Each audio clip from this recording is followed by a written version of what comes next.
Ahmed Qureshi, Senior Research Fellow at an independent Pakistani think tank, Project Pakistan 21, coming to us all the way from Islamabad. I think what we're seeing is, for the first time since 9/11, Pakistan is trying to sort of renegotiate the terms of cooperation. And that is exactly what we're seeing happening. Of course, this would be understandably very alarming for the U.S. government and for CIA, because that would mean a change on the ground and a change in the way they've been operating in this region for the past 9 years. So this is a big deal. I'm sure you know that the Pakistani government, the previous one, the current one, have been under tremendous pressure from the Pakistani public opinion to sort of renegotiate the terms. A lot of Pakistanis believe that the concessions that former President Pervez Musharraf gave the Americans were detrimental in some major ways to Pakistani interest, and they were very, very favorable to the American interests. And so there was not a balance. And now we're seeing gradually, despite the grave imbalances in the Pakistani-American relationship, despite those imbalances, we're seeing the Pakistani side trying to play its cards in a smart way to sort of renegotiate those terms without giving this relationship a huge shock. So it's understandable when we see these kind of reports, the one in the New York Times, for example, some of the U.S. government officials describing the current relationship as being very close to nearing collapse, for example. But from the Pakistani side, the objective is very clear. I don't think anyone really wants it to collapse, but they're certainly bargaining very hard to renegotiate the terms of cooperation. Just to remind you, our guest speaker is Ahmed Qureshi, Senior Research Fellow at an independent Pakistani think tank, Project Pakistan 21. Burning Point. Mr. Qureshi, but the New York Times maintains that the major reason for the present deterioration of relations between the United States and Pakistan is the situation around the CIA agent Davis. So could that be that perhaps they're somehow oversimplifying the situation? There's no doubt about that. I mean, imagine that for the past 9 years, ISI, the Pakistani intelligence, has been cooperating with the CIA, and all of a sudden, ISI discovers that the CIA is maintaining a network of informants, of intelligence operatives inside Pakistan without the knowledge of ISI. Of course, all spy agencies do that. There's nothing new in that. Everybody does it. But because of the close nature of cooperation between ISI and CIA over the past 9 years, what was disturbing this time that Mr. Davis, and I will not go into much details, but he was in contact with some of the terrorist groups that were killing Pakistani civilians. And the material that was found with him and some of the debriefing that was done with him before he was handed over to the Americans indicated that he was in touch with the wrong kind of people, and he was in touch with them without informing the Pakistani authorities. So obviously that was a breakdown in communication and a breakdown in trust between ISI and CIA. And of course Catherine, there's a whole list of issues also in the background that unfortunately are not coming up in the media very clearly.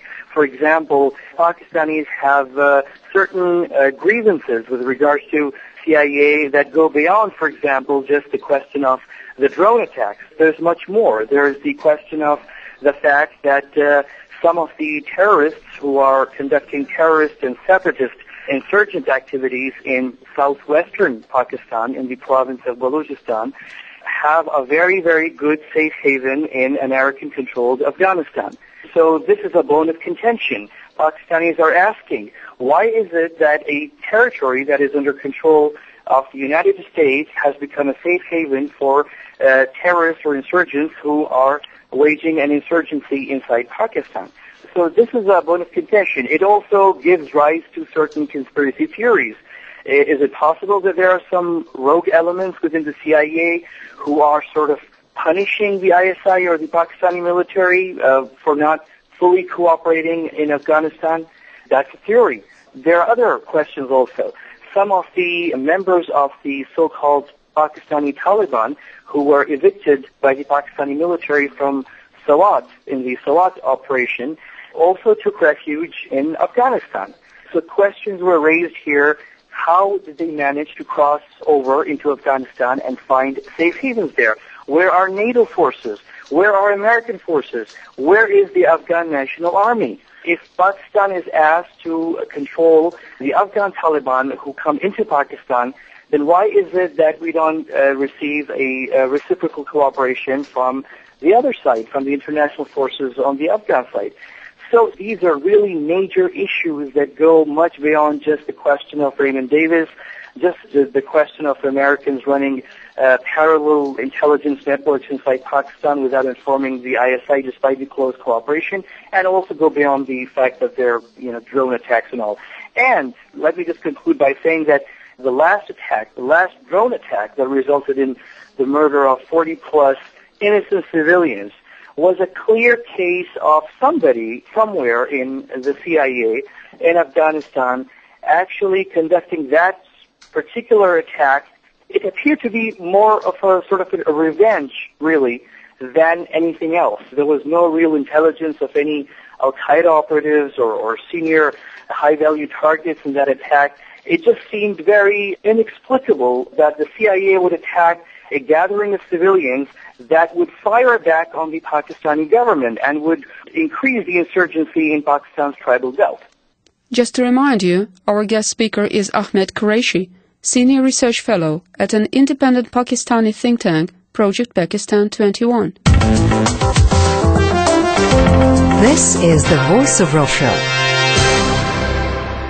Mr. Qureshi, what you are telling me coincides with what President Zardari said yesterday. He said that war in Afghanistan was destabilizing Pakistan and seriously undermining efforts to restore its democratic institutions and economic prosperity.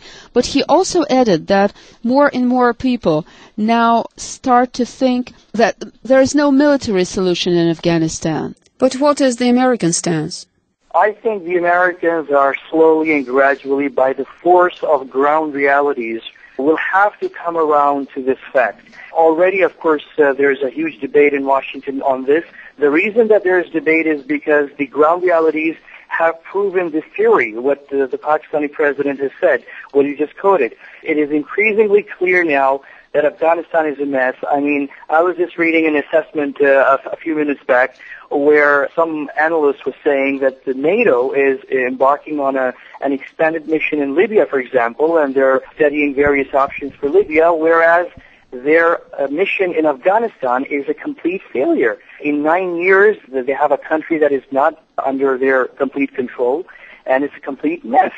So it is very clear that there is no solution to Afghanistan for the time being except a political one. And I think there's quite a bit of a progress being made on that front. What is Pakistan planning to do in this situation?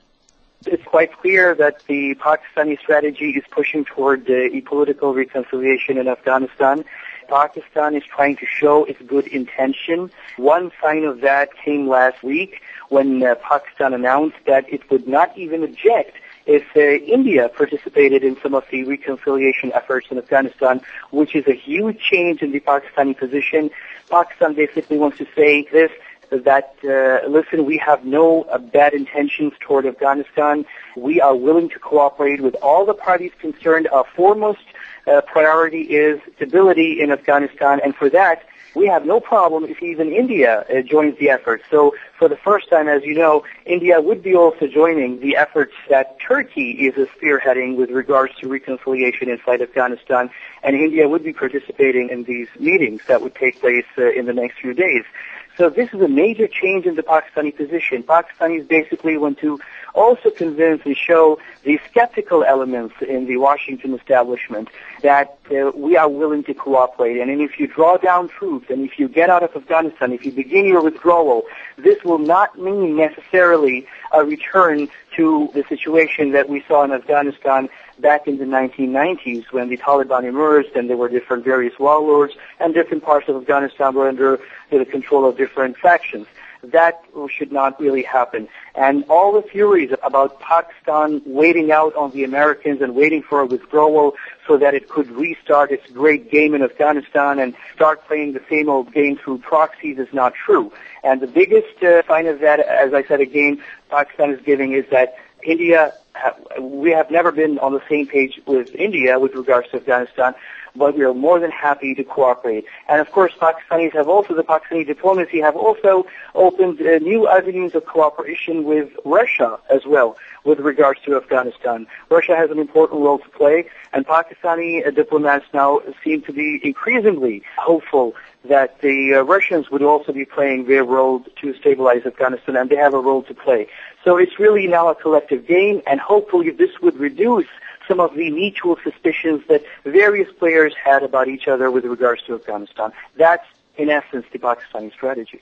Do I get it right that it's going to be part of the agenda of Mr. Zardari's visit to Turkey these days?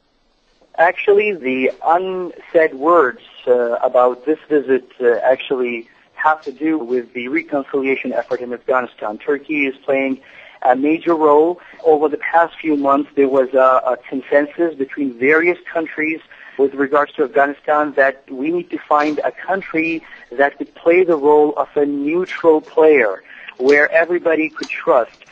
For example, there was also some talk about the fact that the Afghan Taliban also need a place where they could freely conduct their talks with the Afghan government representatives and others. And it emerged that Turkey came up as a good venue for all of this. And probably we're going to see in the next few days possibly the opening of a representation office in Turkey where negotiators from the Afghan Taliban could be based there. So Turkey has emerged as a neutral venue for reconciliation talks in Afghanistan, and all of us will be seeing increased activity really in Turkey with regards to Afghanistan in the next few days. And the visit of the Pakistani president to Turkey basically is all about this point, reconciliation in Afghanistan. Well, thank you very much, Mr. Qureshi. And just to remind you, our guest speaker was Ahmed Qureshi, Senior Research Fellow at an independent Pakistani think tank, Project Pakistan 21.